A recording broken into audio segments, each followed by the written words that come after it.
Hot Boy Sterling dropped inside the Iberville Housing Development while Terrance Gangsta Williams escaped the same encounter carrying a story that would change repeatedly. The gunman later admitted killing Sterling before a camera, although his explanation placed another weapon, an earlier robbery and self-defense behind those fatal shots. Williams confirmed the shooter's identity, then challenged the details that supposedly justified what happened on that Uptown block. One man was dead, while two survivors spent decades debating who moved first, who carried what, and why Sterling never returned home. To understand how that moment became possible, we need to go back to Magnolia and Mel Pominy. Long before Ripper became connected to Sterling's death, Magnolia and Mel Pominy had created an environment where friendships could turn into pressure overnight. Magnolia, officially called the C.J. Peak Development, opened during 1941 inside Central City and eventually expanded to roughly 1,403 housing units. Its block stretched between Louisiana Avenue, South Claiborne Avenue, LaSalle Street, and Washington Avenue, forming the territory residents simply called the Nolia. Nearby stood Melphomenia, officially the William J. Guste Senior Homes, where 10 city blocks surrounded a 12-story public housing tower. People called that development the Melf, while residents from either neighborhood could walk between both projects within roughly 20 minutes. That short distance connected both communities through relatives, women, gambling spots, music, hustling, plus friendships stretching across project lines.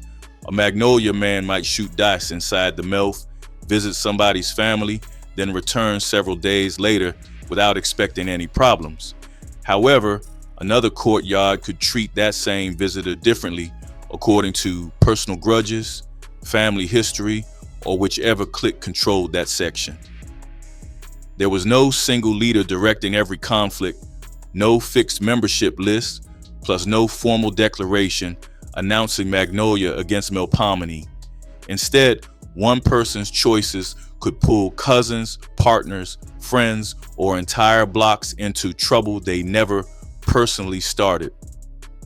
Ripper later described a period when Magnolia residents regularly entered Melpomene without getting pressed, especially while gambling or dealing with women.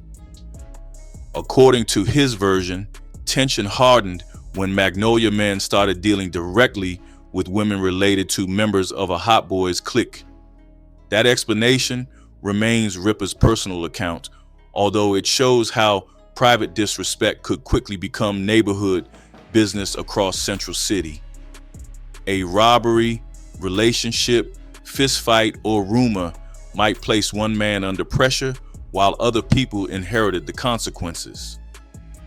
That unstable street code shaped Ripper before cameras, interviews, or online arguments transformed his name into a public story. While Magnolia and Melf built reputations through neighborhood politics, those same streets also produced the foundation of Cash Money Records. Brian Birdman Williams grew up around Magnolia after his father operated Gladys's Bar near the housing development during his childhood. Following legal trouble during his teenage years, Birdman partnered with his older brother, Ronald Slim Williams, in 1991. Together, they founded Cash Money Records before recruiting young performers from uptown neighborhoods, already carrying complicated alliances, reputations, and personal histories. Their roster eventually included UNLV, Juvenile, BG, Lil Wayne, Turk, plus the nationally recognized rap group called the Hot Boys. Ripper later claimed the Hot Boys name belonged first to a real street clique containing Sterling and another figure called Mosquito. That precise origin remains disputed, although early Cash Money talent clearly came through the same network surrounding Magnolia and Melpomene. Renetta Lowe, professionally known as Magnolia Shorty, entered Birdman's circle after people connected with the Hot Boys recommended her. Alongside Trishelle Ms. T. Williams, she became one of Cash Money's earliest female signees while remaining closely identified with Magnolia. Music created opportunities beyond those courtyards, yet everyone entering the studios carried relationships formed long before contracts, tours, or national recognition. Ripper described Birdman as someone who attempted to keep peace between Magnolia and Melf while recruiting useful people from both areas. He also claimed touring placed rivals together, carrying old neighborhood tension onto buses filled with Cash Money artists and their entourages. Those particular details come through Ripper, although the broader connection between Cash Money and Central City street life remains established. Birdman eventually became an international executive, yet Magnolia stayed tied to his identity, artists, security circles, plus neighborhood reputation. That overlap matters here since Sterling, Ripper, Williams, and their later disagreements remain connected with Cash Money's original social world. Before Ripper's confrontation became local history, Magnolia had watched one famous son rise nationally before dying without courtroom closure. James Adaro Tapp Jr., first called Magnolia Slim, became Soulja Slim after signing with Master P's No Limit Records during 1998. His music earned serious respect across New Orleans, particularly among listeners who viewed him as Magnolia's clearest street voice. On November 26, 2003, somebody shot him repeatedly across his face and chest outside his mother's Gentilly residence. Soulja Slim was 26 years old, dying one day before Thanksgiving, while his influence continued spreading beyond Central City. Police later arrested 22-year-old Garrell Smith, alleging somebody paid him $10,000 to carry out Soulja Slim's killing. Investigators connected a damaged .40 caliber Glock with the shooting after discovering that the weapon had been stolen from a police officer's home.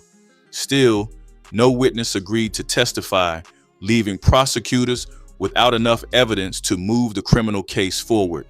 The district attorney dropped the charges, allowing Smith to leave custody while Soulja Slim's murder remained officially unresolved. Authorities later investigated Smith regarding several other killings, although familiar witness problems repeatedly prevented those cases from reaching firm conclusions. During August 2011, Garrell Smith was shot dead on a New Orleans street, ending his life without resolving Soulja Slim's murder. Magnolia residents were left depending on rumors, private memories, street consensus, plus later internet interviews instead of complete legal answers. Renetta Magnolia Shorty Lowe had also been killed during 2010, with later prosecutions drawing another Central City feud into federal court. By then, neighborhood violence had become tangled with music careers, personal grudges, project loyalty, retaliation, plus long stretches of silence. Ripper's story grew inside that environment, where public humiliation rarely remained private once enough connected people heard about it. According to Ripper, his trouble started during the pager era after he entered Willow Court inside Melphomenia for a dice game. He claimed the session ended with roughly $6,500 in winnings, including around $1,500 carried inside his front pocket. While walking along Washington Avenue, somebody allegedly grabbed him from behind, demanded money, then searched his clothing after he denied carrying cash.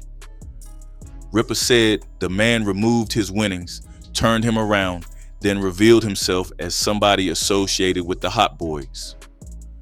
No police report or independent court document confirming that robbery has surfaced publicly, leaving those details supported through Ripper's account alone. He further claimed both men struggled over a firearm during the robbery outside Melpomene, turning the situation more dangerous within seconds. According to Ripper, The other man gained control, pistol whipped him, then fired 2 rounds upward before ordering him away from the Melf. That sequence carried more weight than the missing money, since getting robbed publicly on rival ground could damage somebody's neighborhood reputation. Witnesses might repeat the story, twist certain details, or treat the humiliation as proof that Magnolia visitors lack protection there. Within that street system, Ripper faced pressure to answer the disrespect before other people decided what his silence represented. His later interview framed that Thursday robbery as the moment his ordinary routine shifted toward preparation for serious violence. Ripper insisted his usual priorities involved hustling and women rather than moving around constantly searching for gunplay. However, once the alleged robber belonged to a respected circle, every future encounter carried another possibility of public confrontation.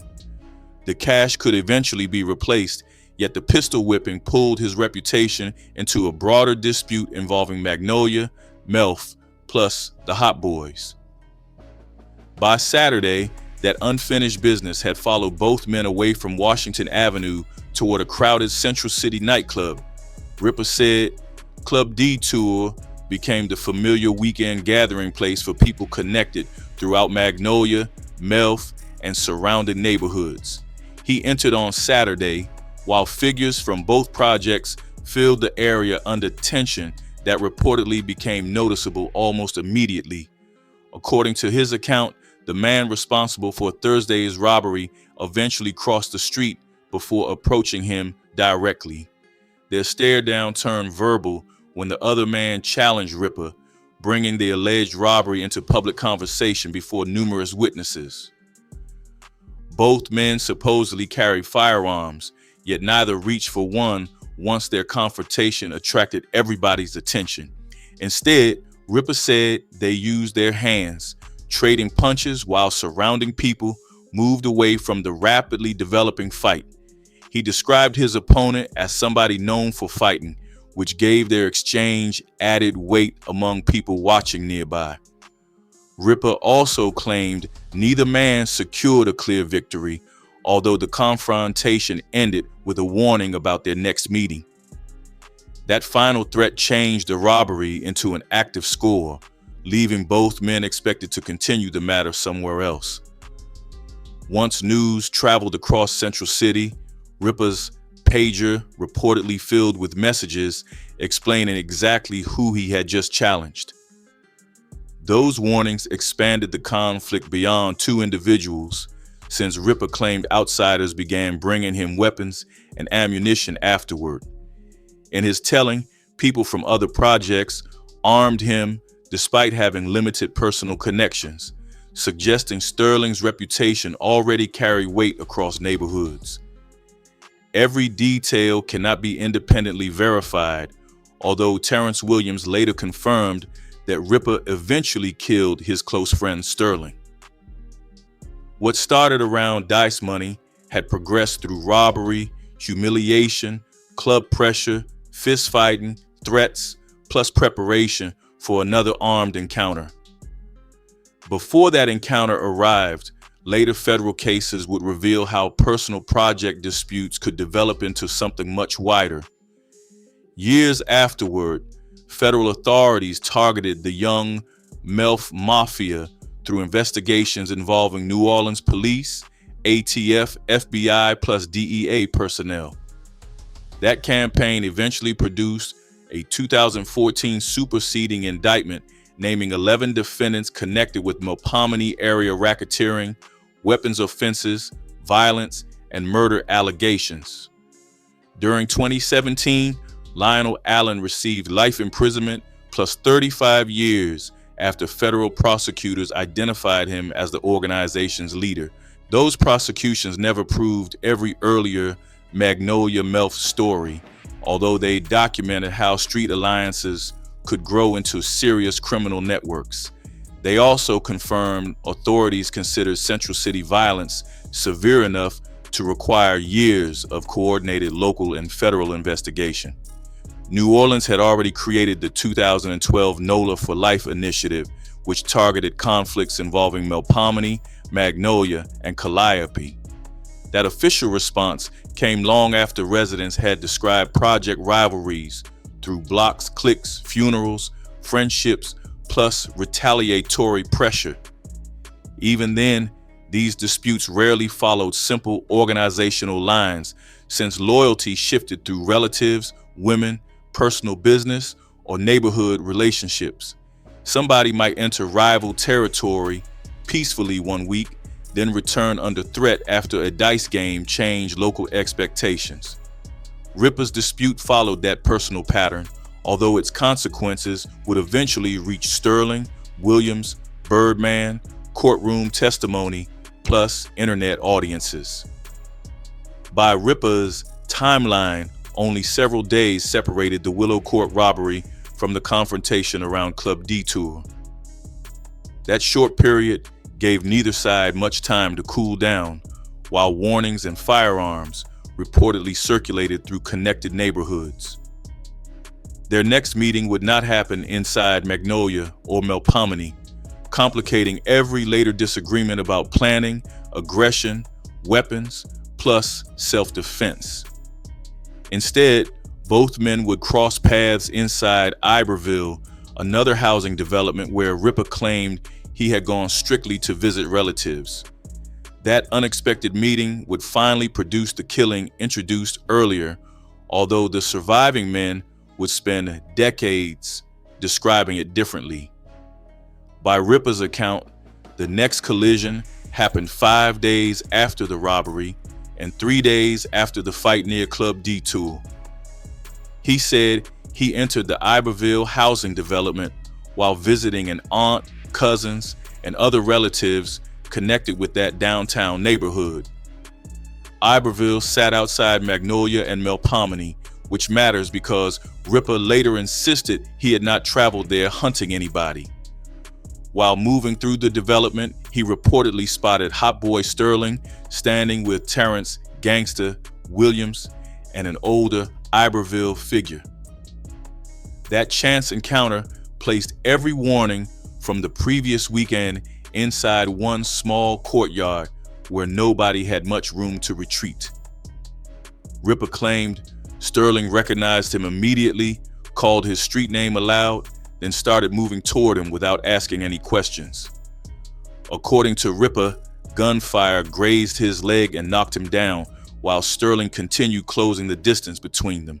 From the ground, Ripper said he pulled his own weapon, returned fire, then watched Sterling stumble after being struck.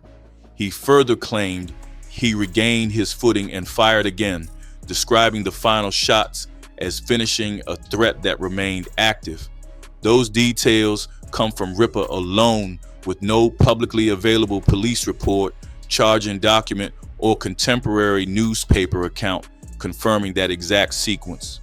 What can be stated more firmly is that Sterling died, Ripper became the shooter prosecuted for his death, and Williams survived nearby.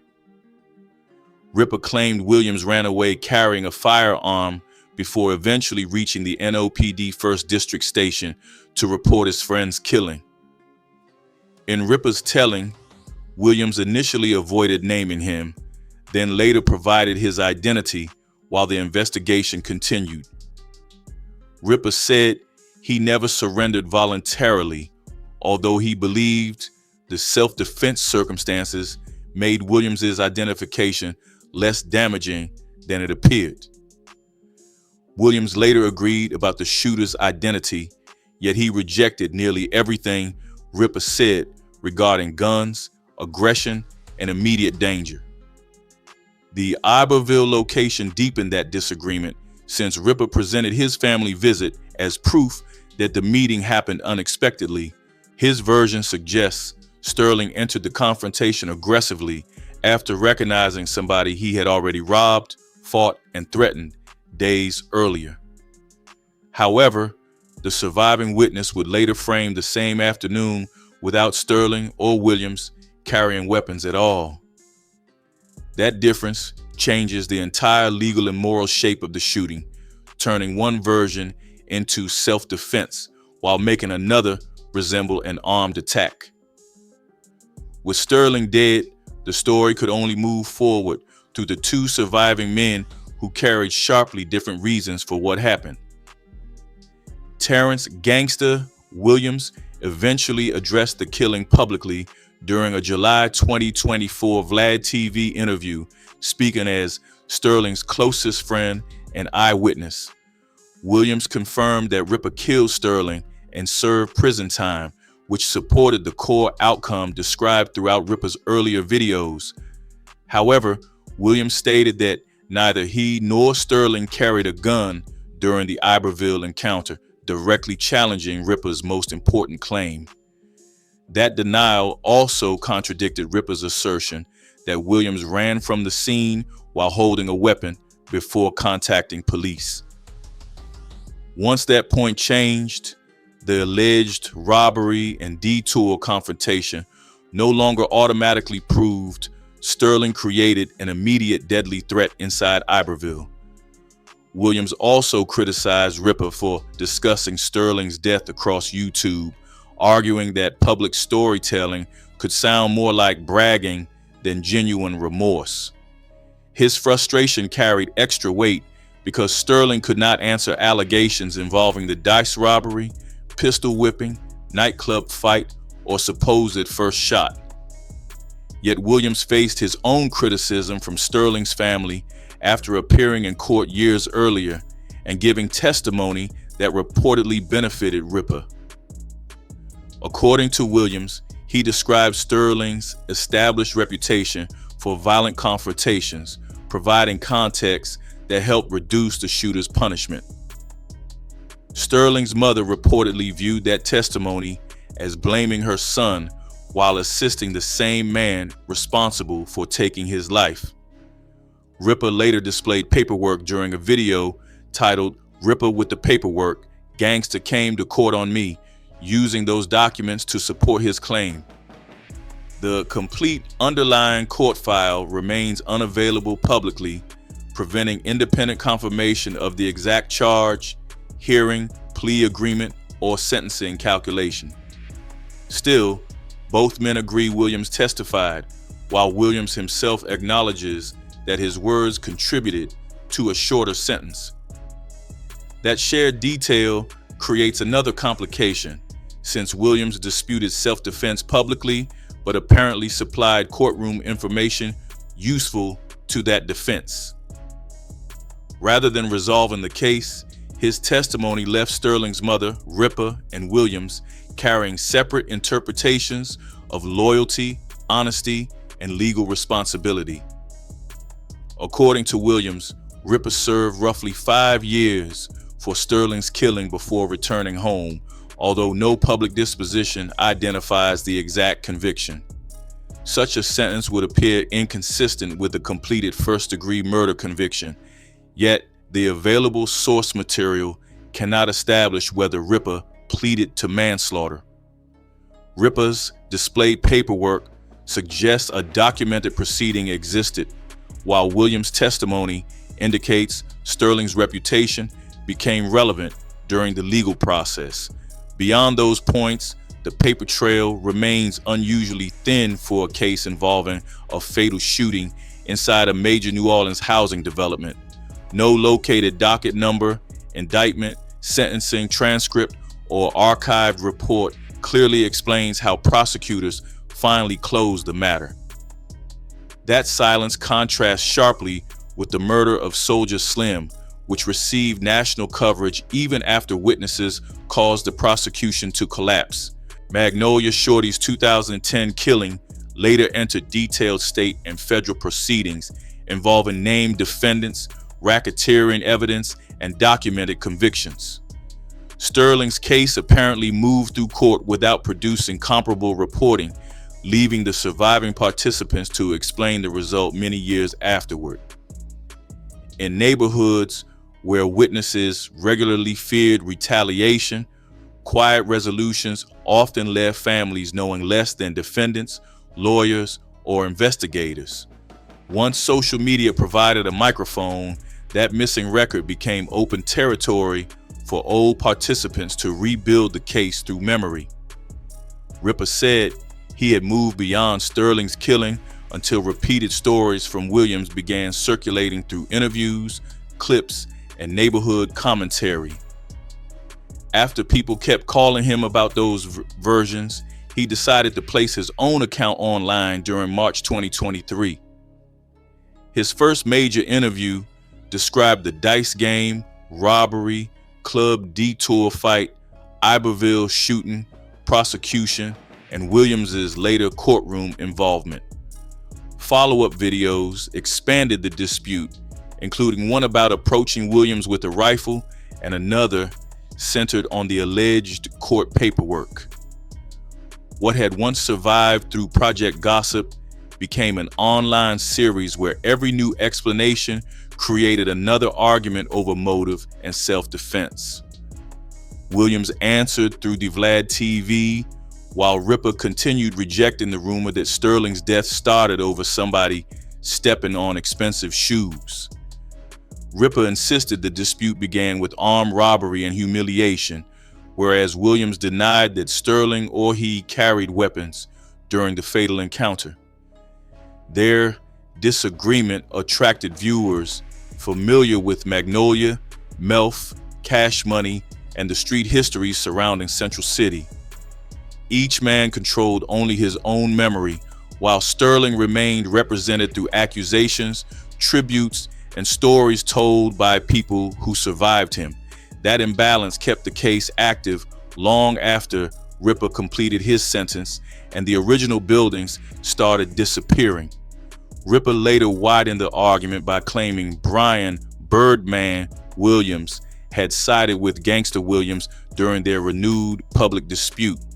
In another interview, he alleged that Birdman, BG, and producer Manny Fresh referenced him through a song which he interpreted as disrespect. Ripper said he responded by going after all three publicly, turning one old killing into a dispute involving major Cash Money figures. The claim cannot be independently confirmed through the available material, although it reflects how tightly Cash Money remained connected with Magnolia and Melf relationships. People who became successful executives, performers, and producers still carried associations formed inside courtyards where Sterling, Ripper, and Williams once moved. Magnolia was eventually redeveloped into Harmony Oaks, while the last Melpomenia high-rise came down during 2013 following a major redevelopment project. Those demolitions removed the physical courtyards, towers, and walkways where earlier alliances had formed, yet they could not erase older grievances.